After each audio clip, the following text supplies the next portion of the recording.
रोणीच्या रामदेवरा पोखरण जैसलमेर।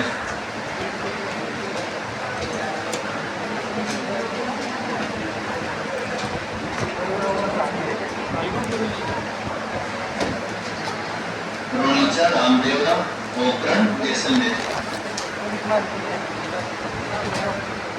रोणीच्या रामदेवरा पोखरण जैसलमेर। मंदिर का निर्माण 1931 ईस्वी में। लिखना, मंदिर का निर्माण 1931 ईस्वी में महाराजा गंगा सिंह द्वारा। मंदिर का निर्माण 1931 ईस्वी में महाराजा गंगा सिंह द्वारा।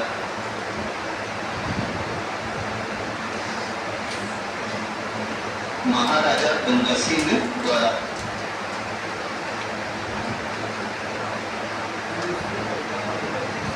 मेला भाद्रपद शुक्ल तृतीया से। मेला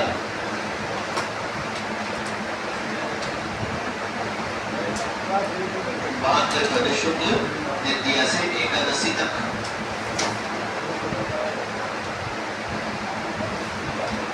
मेला भाद्रपद शुक्ल तृतीया से एकादशी तक।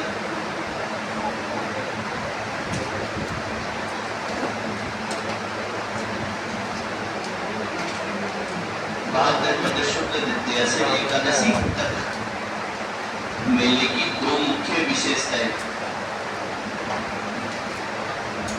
मेले की दो मुख्य विशेषताएं।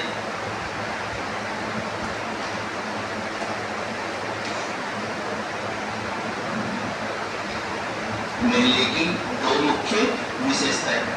सांप्रदायिक सद्भाव, तेरह ताली नृत्य। फर्स्ट सांप्रदायिक सद्भाव, सेकंड तेरह ताली नृत्य।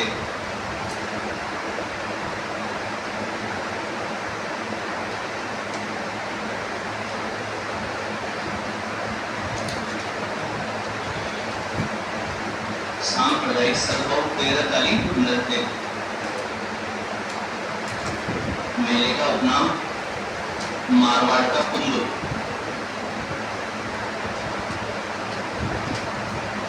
मेले का उपनाम मारवाड़ का कुंभ।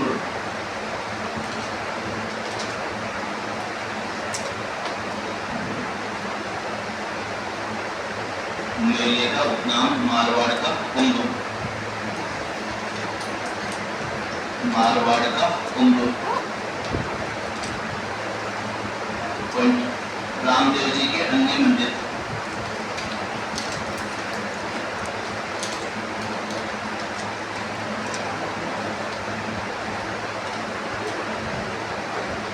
रामदेव जी के अन्य मंदिर।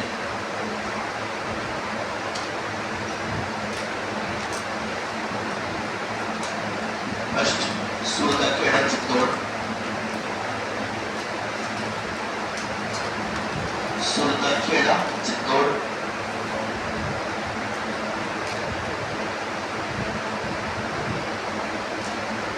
सूरतखेड़ा चित्तौड़। पोखरण दुर्ग जैसलमेर।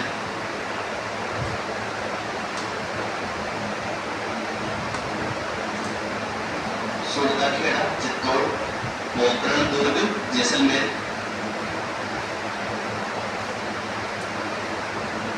बराटिया अजमेर।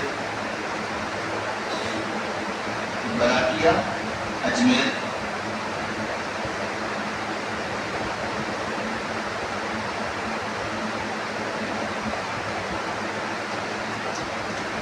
रियास अजमेर।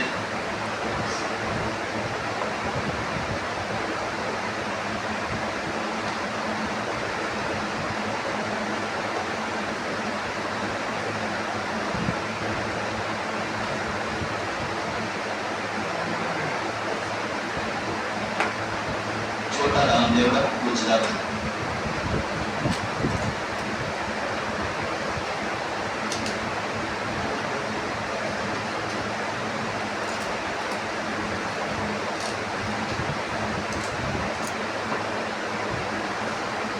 एक बार लोग 500 किलो हुए ना।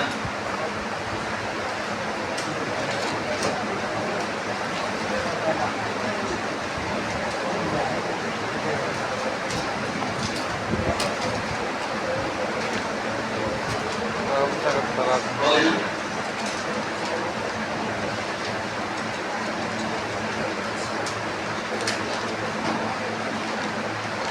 अगला टॉपिक बनाना राजस्थान में लोक देविया। लोक देविया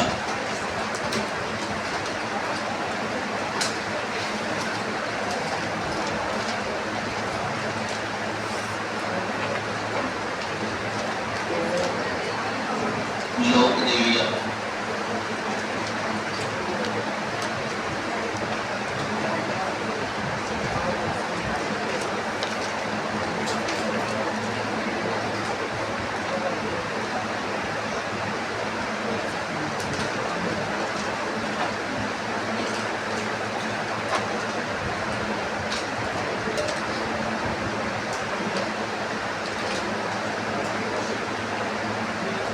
बना लिया पॉइंट और समझते चलना उसको।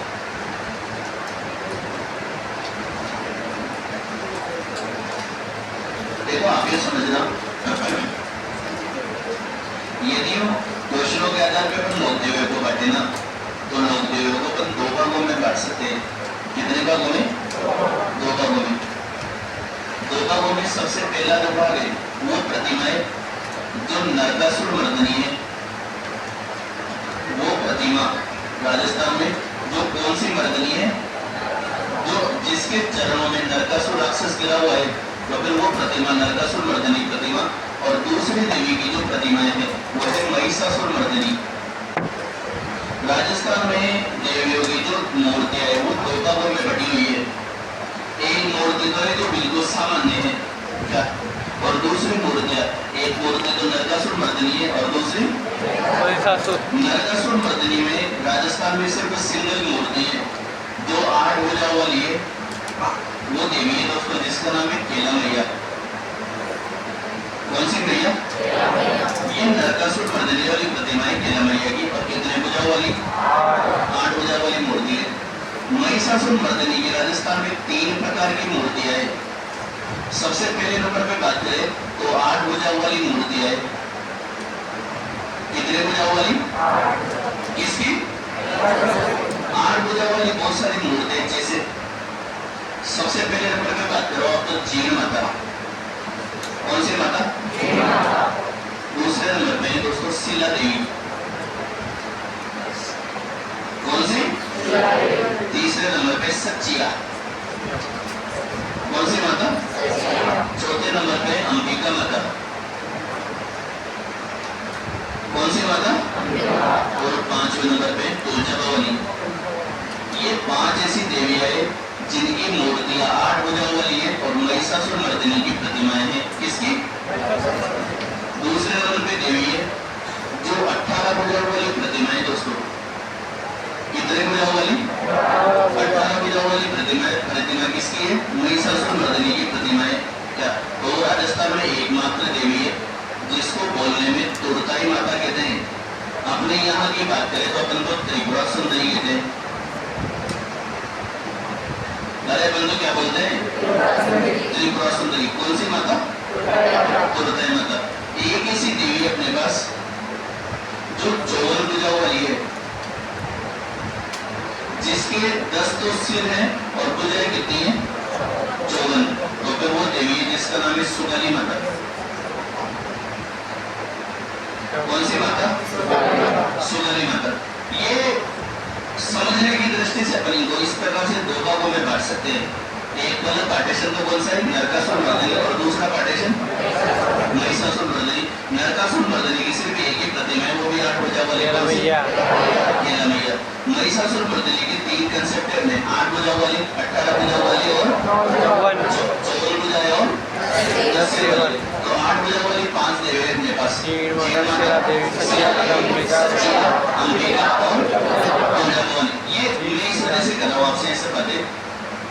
ये देखो कभी ऐसा क्वेश्चन में से आया नहीं, लेकिन मान लो कल को आ जाए ना कि निम्न में से कौन सी 8 भुजा वाली महिषासुर मर्दनी की मूर्तियां हैं या नहीं है, तो यदि आप ऐसे नहीं पढ़ो ना तो आप जवाब दे नहीं सकते।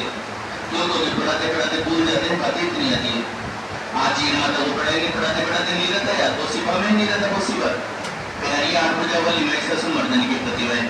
इस वजह से भाई यदि आप इसे कवर कर रहे हो ना, तो अपने को बिल्कुल 100% कंसेप्चुअल याद है। और फिर अपने को ये भी तो याद है, कल को आ जाता है राजस्थान की वो प्रतिमा जो नरकासुर मर्दनी है, अपन डायरेक्ट जवाब दे सकते, सोचने की भी जरूरत नहीं है फिर कौन सी देवी है। तो एक तो पहले अपन ये वाला कंसेप्ट क्लियर कर लेते हैं, ठीक है। फिर भारत के वे शक्तिपीठ जो भारत के 51 शक्तिपीठों में गिने जाते हैं, क्या अलग अलग मतलब मान्यताओं के अनुसार, तो मान्यताओं के अनुसार भी बात करेंगे, शक्तिपीठों की भी बात करेंगे। फिर राजस्थान के वे मंदिर जो राजस्थान में सती प्रथा की भावना को क्या करते थे, प्रतिपादन करते थे। तो फिर एक कंसेप्ट की अपन वहां बात करेंगे कि कौन कौन से ऐसे मंदिर है राजस्थान में जो सतीत्व की भावना का क्या करते थे, प्रतिपादन करते थे, ठीक है। अरे बोलो, तो एक तो ये वाला चार्ट बना लो आप पहले।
को समझो, कौन सी मैया? वैसे तो केला मैया भगवान श्री कृष्ण की बहन है। केला मैया किसकी बहन है? भगवान श्री कृष्ण की बहन है। और इस वजह से श्री कृष्ण की बहन होने की वजह से ये करौली के यादव, राजवंश यादव या अपने नाम के पीछे यादव नहीं लगाते, जादौन लगाते हैं। और ये करौली के जादौन राजवंश की कुलदेवी है दोस्तों। करौली के कौन से राजवंश की? ये भगवान श्री कृष्ण की बहन है, श्री कृष्ण की बहन। ये वो देवी है जिसको जब कंस पछाड़ने लगा, तो जब अपने हाथों में लेकर धरती में पछाड़ने लगा तो हाथ से छूटकर ऊपर चली गई और उसने कहा तू मुझे क्या मारता है मूर्ख। ये जो संवाद हुआ था कंस के और इसके बीच में, क्या इस वजह से इसको योग माया का अवतार भी कहते हैं दोस्तों। किसका अवतार?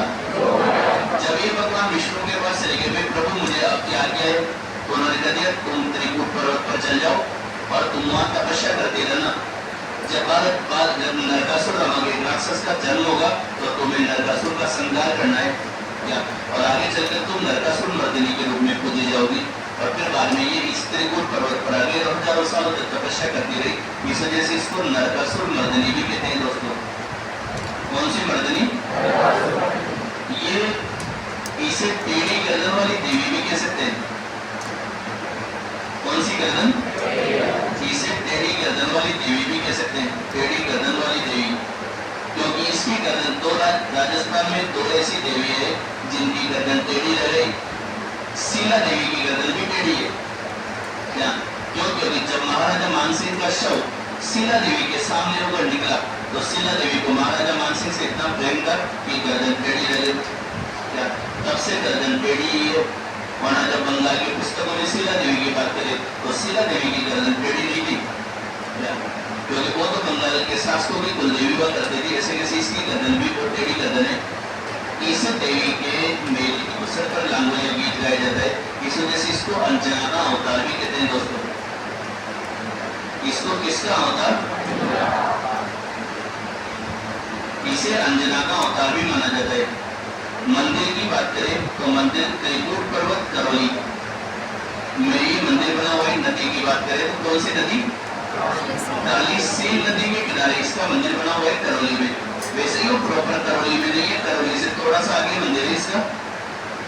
करौली से 6-7 किलोमीटर की दूरी में चलते पर्वत आ जाता है त्रिकूट पर्वत, और उसी पर्वत के पर इसका मंदिर बना हुआ है त्रिकूट पर्वत करौली में। कौन सी भैया?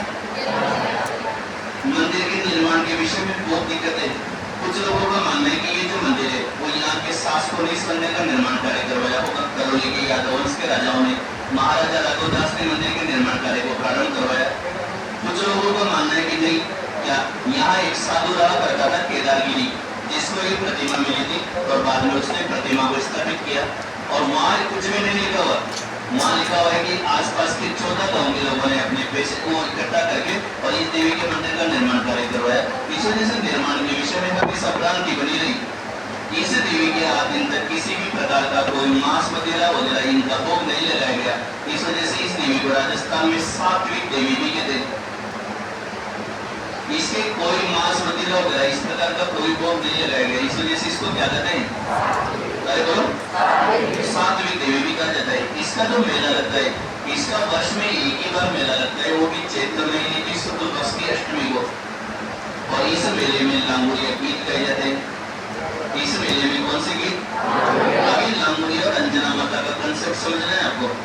जैसे 2 मिनट के लिए मानो ये देवी का मंदिर बना हुआ है, तो मंदिर के जस्ट आगे के प्रांगण में बाल हनुमान का मंदिर बना हुआ है और यहाँ 2 प्रतिमाएं एक साथ ऐसे, तो कहते हैं 2 प्रतिमाएं होने की वजह से जब ये बाल हनुमान का मंदिर है और ये है माँ अंजना, तो माँ अंजना अपने लंगूर, देखो हनुमान जी पहले सबके बिग बॉस है, लेकिन हनुमान जी पूजे तो बंदर के स्वरूप में जाते हैं और बंदर के छोटे बच्चे को लंगूर कहते हैं दोस्तों।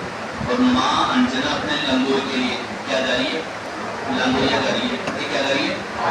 इस वजह से यहाँ लांगोलिया गाने की प्रथा है। इस वजह से यहाँ क्या गाने की प्रथा है? और वैसे करौली क्षेत्र के गुर्जर मीणाओं की कुलदेवी भी है दोस्तों। भैया यादव इसकी कुलदेवी तो ये नहीं से, लेकिन आसपास के राजवंशों के आसपास के क्षेत्रों की कुलदेवी के रूप में भी पूजी जाती है। कौन सी देवी? और ये 4-5 नाम ध्यान रखना इनके। सबसे पहले तो यादव यादव राजवंश की कुलदेवी। दूसरा तीसरा योगमाया का अवतार, चौथा नरकासुर मर्दनी, पांचवा भेड़ी गर्दन वाली देवी, और अंजना का अवतार, बोलने में आप इसको तांत्रिक देवी। किसी प्रकार की कोई मांस वगैरह वगैरह का प्रयोग नहीं लगता है। कला संस्कृति में दो शब्द हमेशा पूछे जा सकते हैं आपसे। एक शब्द तो बनता है दंडवत और एक शब्द बनता है दंडोत। ये दोनों वर्ड बहुत ज्यादा दिक्कत आती है पेपर में। तो आप ध्यान रखना, दंडवत जो है ना, राजस्थान में सबसे ज्यादा दंडवत की बात करें तो केला मैया की लगती है दंडवत। दंडवत आप समझते होंगे। और दंडोत परिजन की मृत्यु होने के बाद में परिवार के सदस्य लगाते हैं, उसके शव के पीछे पीछे परिवार के सदस्य अपने परिजन की मृत्यु के बाद में ईश्वर से उसकी आत्मा की शांति को मांगते हुए उसकी मृत्यु शैया के पीछे पीछे वो दंडोत करते चल सकते हैं शमशान तक, तो फिर उसको दंडोत कहते हैं। दोनों शब्दों में आप दिन का अंतर है। आप ध्यान रखना शब्द। इस देवी के दंडोत लगाया जाता है, क्या नहीं लगाया जाता। ये जो गाइड आई ना, उन्होंने लिख रखा है इसके दंडोत लगाए जाते हैं। मैं तो पढ़ाना तो बड़ी बात बन रहा है, दंडोत नहीं, दंडोत तो मृत्यु शैया के पीछे लगता है, ध्यान रखिएगा। तो इस देवी के राजस्थान में सबसे ज्यादा दंडोत परिक्रमाएं भी लगाई जाती है। कौन सी देवी? इसके बाद में जीर्ण माता। कौन सी माता? इसकी बात करें राजस्थान में तो मंदिर तो इसका रेवासा सीकर में बना हुआ है दोस्तों। मंदिर तो इसका कहाँ बना हुआ है? रेवासा सीकर में इसका मंदिर बना हुआ है। इसका जो मूल नाम है वो जयंती बाई था और इसका मेन नाम होता है जयंती माला। क्या नाम था? फिर बोलो। जयंती माला। पिता दंडराय। अरे मैंने गवारी में भी बताई थी आपको, पिता का क्या नाम था? दंडराय। और ये राजस्थान में सीकर के चौहानों की कुलदेवी है। ये कहाँ के चौहान होगी? ये सीकर के चौहान राजवंश की कुलदेवी है जीर्ण माता। ये अपने भाई हर्ष को साथ ही लेकर आ गई थी, इस वजह से ये देवी भाई बहन के प्रेम के लिए प्रसिद्ध है। किसके प्रेम के लिए? भाई बहन के प्रेम के लिए प्रसिद्ध है ये देवी। ये जिस जगह पे वर्तमान में पूजा रही है तो वहाँ बकरों की बलि का तो विधान है ही सही। क्या अभी कुछ वर्ष हुए होंगे जो वहाँ बकरों की बलि नहीं दी जाती, लेकिन पहले बकरे के कान काट के चढ़ाए जाते थे वहाँ पर। लेकिन ये एकमात्र ऐसी देवी है, यदि मंदिर के पीछे आपका जाना हो तो पत्थर के बने हुए जाने कितने मस्तक पड़े हुए वहाँ पर, मनुष्यों के मस्तक। पत्थर के बने हुए जाने कितने मनुष्यों के मस्तक पड़े हुए वहाँ पर। मतलब ज्यादा नहीं करें, बात नहीं करें ना तो 50 के आसपास तो मस्तक होंगे सही वहाँ पर। मतलब इसका सीधी सीधी बात यह है कि जब भी कहीं नरबली दी जाती थी तो पत्थर का मस्तक बनवा के और बाद में फिर वहां पर छोड़ा जाता था अवशेष के रूप में। ये नरबली का बिल्कुल कहते हैं व्याख्यान मिलता है। भारत में सबसे ज्यादा नरबली दी जाती है कर्नाटक में मां चामुंडेश्वरी के। तो ऐसे कैसे राजस्थान में ये इकलौती देवी है जिसके नरबली का उल्लेख मिलता है। कौन सी देवी? राजस्थान की इकलौती देवी है जिसके किसका उल्लेख मिलता है? ये जिस गुफा में तपस्या किया करते थे उस गुफा में भी कहते हैं माँ मतलब इसकी श्लाघ न जल रही है, मतलब इसकी आग में ज्योति जल रही है अंदर। बस सिर्फ एक अनुमान है क्या 1975 में संत अच्युतानंद हुआ करते थे, जोशीपीठ के शंकराचार्य हुआ करते थे। जब उन्होंने जीर्ण माता के विषय में सुना तो वो रेवासा सीकर आए और वो अंदर उस गुफा में गए थे। लेकिन उन्होंने गुफा में कम से कम 15 दिन तक अंदर गुफा में रहकर भी आए थे। वहाँ अरबों की संख्या में मधुमक्खियां है, अरबों की संख्या में मधुमक्खियां तो मधुमक्खियां होती है आप जानते हो।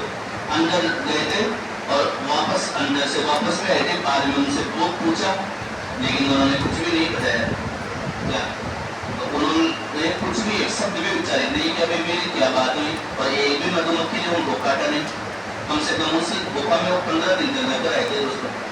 और उन्होंने ये बात तो सत्य साबित की कि हाँ जीर्ण माता जितने अच्छे स्वरूप में ऊपर पुजा रही है उससे अच्छे स्वरूप में ये नीचे भी पुजा रही है। इस वजह से इसको 2 नाम उच्चारित हो गए। फिर उसके बाद में इसको कजरा देवी के नाम से भी जानते हैं। तो ऊपर तो ये कजरा देवी के नाम से पुजा रही है और नीचे ये पौड़ा देवी के नाम से पुजा रही है दोस्तों। इस वजह से इसको मधुमक्खियों की देवी भी कह सकते हैं। अरे किसकी देवी? मधुमक्खियों की देवी के नाम से भी जान सकते हैं इसको। तो ये जीण माता के 4 उपनाम हो गए। सबसे पहले तो सीकर के चौहानों की कुल देवी। चौहान तो बहुत सारे मिलेंगे आपको, लेकिन यहाँ पे से ध्यान रखना, सीकर के चौहानों की कुल देवी। दूसरा भाई बहन के प्रेम के लिए प्रसिद्ध। तीसरा और चौथा मतलब बोलने में इसको मधुमक्खियों की देवी भी कर सकते हैं। कुछ बातें इसकी बिल्कुल फिक्स है, जैसे यहाँ प्रतिदिन 2.5 प्याला शराब चढ़ाई जाती है। यहाँ प्रतिदिन कितना प्याला? यहाँ प्राचीन समय में क्या दी जाती थी? तो नरबली दी जाती थी। अरे क्या दी जाती थी? यहाँ बकरों के कान काट के चढ़ाए जाते थे। बलि देने से पहले बकरों के क्या चढ़ाए जाते थे?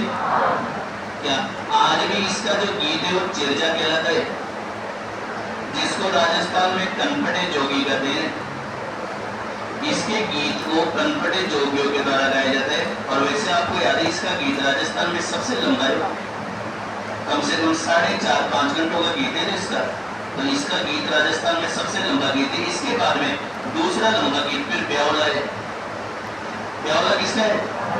रामदेव जी का। तो इसका जो चिरजा है ना वो कनपटे जोगी गाते हैं। 4.5-5 घंटे का गीत है जीण माता का जो गीत है। और राज्य का सबसे लंबा गीत जो है ना वो भी इसका ही है। किसका? इसके सैकड़ों वर्षों से अखंड ज्योत संचालित है। सैकड़ों वर्षों से क्या संचालित है? अखंड ज्योत संचालित है, जिसमें वर्तमान में यहाँ जो घी और तेल दोनों दीपक एक साथ जलते हैं यहाँ पर, जिसका खर्चा केंद्र सरकार की तरफ से वहन किया जाता है। पहले इसका खर्चा जो है फर्स्ट में बात करें तो चौहानों की तरफ से था, या फिर बाद में समय बदला। चौहान राजस्थान में जब विलीनता को प्राप्त हुए तो चौहानों के बाद में फिर ये कछावा राजवंश की तरफ से घी भेजा जाने लगा। और वर्तमान में बात करें तो केंद्र सरकार के संरक्षित स्मारकों में शामिल है वर्तमान में ये जो मंदिर है। कौन सा? जीण माता का मंदिर है। कहाँ? मेन नाम क्या था? जयंतीमाला। अरे मेन नाम क्या है? जयंतीमाला। बस ये 2-3 पॉइंट ध्यान रखना राजस्थान में। जैसे इसका जो चिरजा है वैसे आप एक शब्द ध्यान रखना, जीण माता ही नहीं, जिस देवी को राजस्थान में चारण पूजते हैं ना, जिस देवी को राजस्थान में कौन सी जाति पूजती है? चारण। और चारण यदि देवी का गीत गाएंगे तो फिर वो चिरजा कहलाएगा। चाहे वो कर्णी माता हो, चाहे जीण माता हो, चाहे आई माता हो, चाहे स्वांगिया माता हो, इन चारों के गीतों को चिरजा कहा जाता है। दोस्तों कौन कौन सी? जीण माता हो, कर्णी माता हो, आई माता और स्वांगिया। ये चारों के जो गीत है ना वो क्या कहलाता है? चिरजा। इनका इसको उपाट चिरजा कहलाता है इन दोनों देवियों का।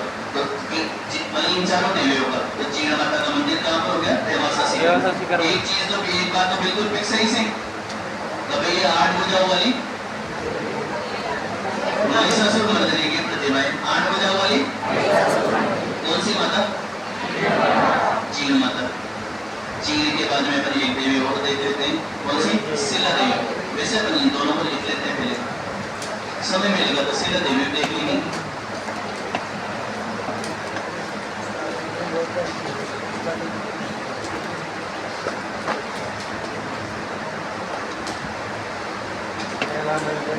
जैसे एक सेकंड होना, जैसे जीण माता के हटे पहले शराब चढ़ाई जाती है, अभी लिखा है ना, तो ऐसे ही पहला पास में ले जाया जाता है ना, तो शराब अपने आप ही खाली हो जाती है।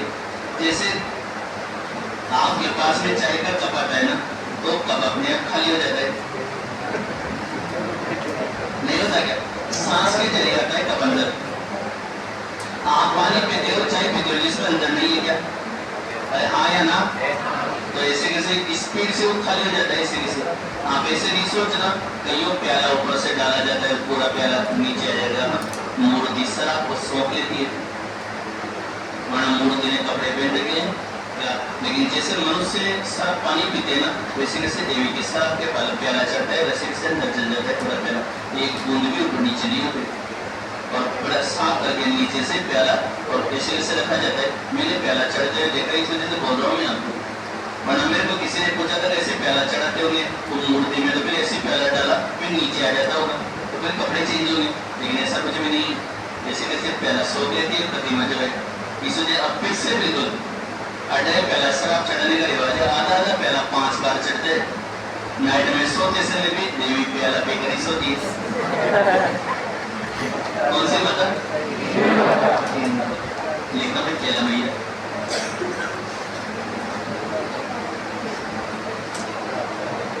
उपनाम और लिखते हैं चलना। करौली के यादव, उपनाम पॉइंट बनाकर करौली के यादव, क्वेश्चन में जादौन राजवंश की कुलदेवी। करौली के यादव, क्वेश्चन में जादौन राजवंश की कुलदेवी।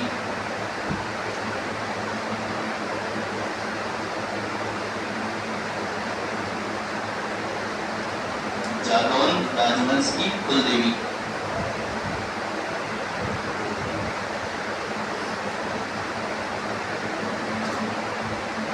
कुलदेवी भगवान श्री कृष्ण की बहन,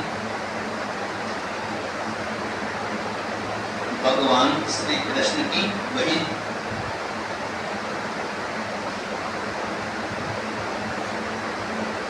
भगवान श्री कृष्ण की बहन, योग माया का अवतार।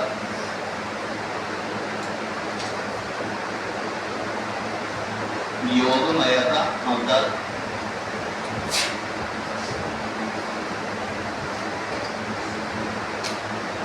नरकासुर मर्दिनी, नरकासुर मर्दिनी।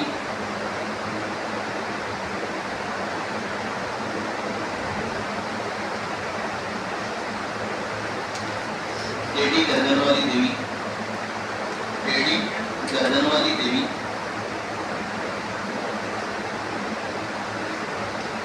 टेढ़ी गर्दन वाली देवी,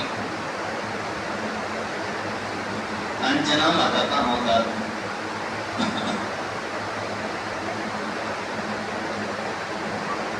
अंजना माता का अवतार।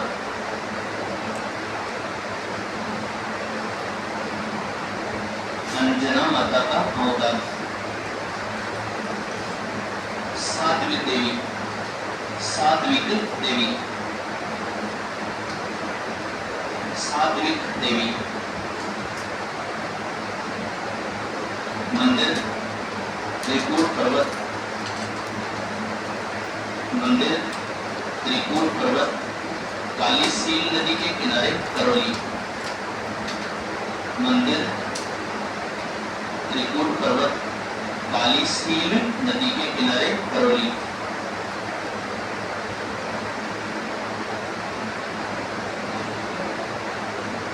त्रिकूट पर्वत, काली सील नदी के किनारे करौली।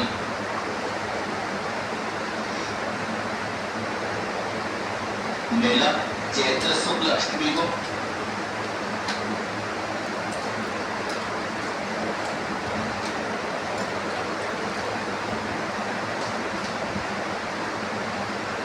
मेला चैत्र शुक्ल अष्टमी को, क्वेश्चन में लिख लेना वर्ष में एक बार।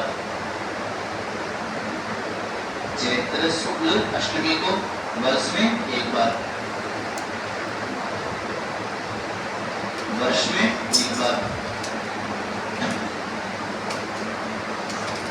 मेले के अवसर पर लांगुड़िया गीत गाए जाते हैं। मेले के अवसर पर लांगुड़िया गीत गाए जाते हैं।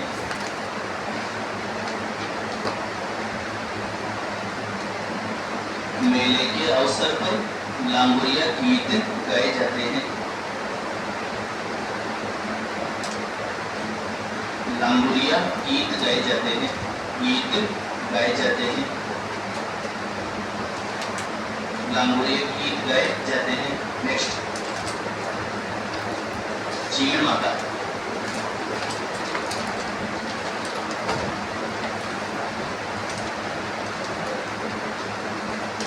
जीण माता।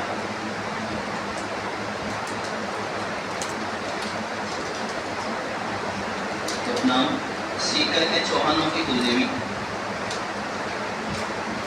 जीण माता, नाम सीकर के चौहानों की कुलदेवी।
सीकर के चौहानों की कुलदेवी, भाई बहन के प्रेम के लिए प्रसिद्ध,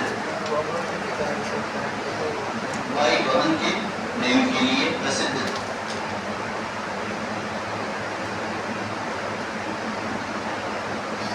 भाई बहन के प्रेम के लिए प्रसिद्ध, गजरा देवी, गजरा देवी, बौरा देवी, गजरा देवी, बौरा देवी, बौरा देवी, बौरा देवी क्वेश्चन में मधुमक्खियों की देवी,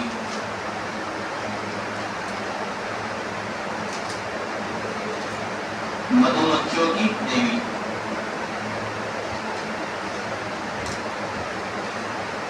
मंदिर नेवासा सीकर,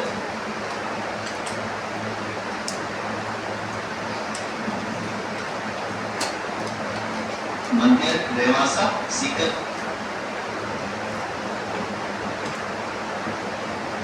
मूल नाम जयंती माला,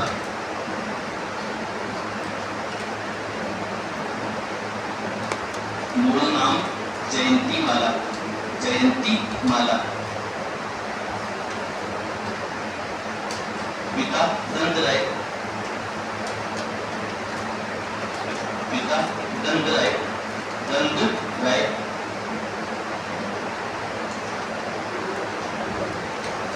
पिता दंडराय, इस देवी के प्रतिदिन, इस देवी के प्रतिदिन 2.5 प्याला शराब चढ़ाई जाती है, इस देवी के प्रतिदिन 2.5 प्याला शराब चढ़ाई जाती है,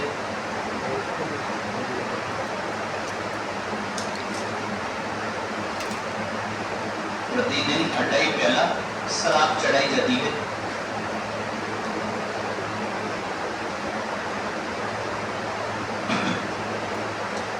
यहाँ बकरों के कानों की बलि दी जाती थी,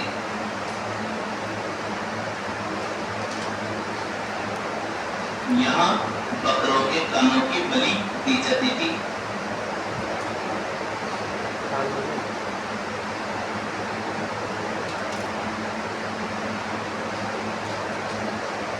बकरों के कानों की बलि दी जाती थी। यहाँ नरबलि का उल्लेख मिलता है, यहाँ नरबलि का उल्लेख मिलता है, नरबलि का उल्लेख मिलता है।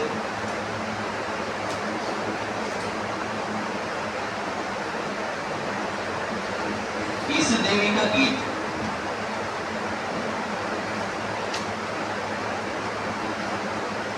इस देवी का गीत सबसे लंबा है,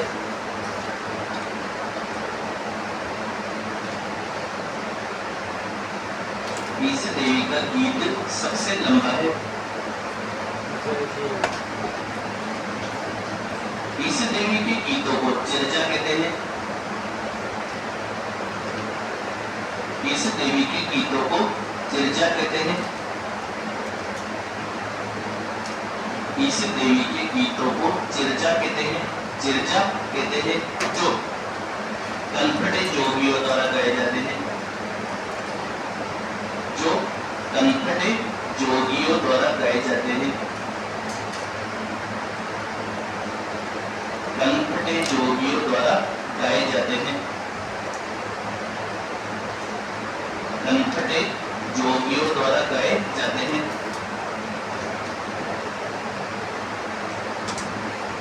इस देवी के यहाँ सैकड़ों वर्षों से इस देवी के यहाँ सैकड़ों वर्षों से इस देवी के यहाँ सैकड़ों वर्षों से अखंड ज्योत संचालित है। सैकड़ों वर्षों से अखंड ज्योत संचालित है। अखंड ज्योत संचालित है।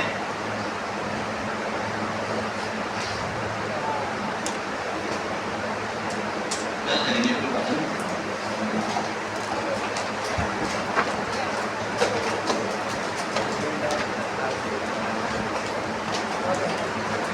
याद आई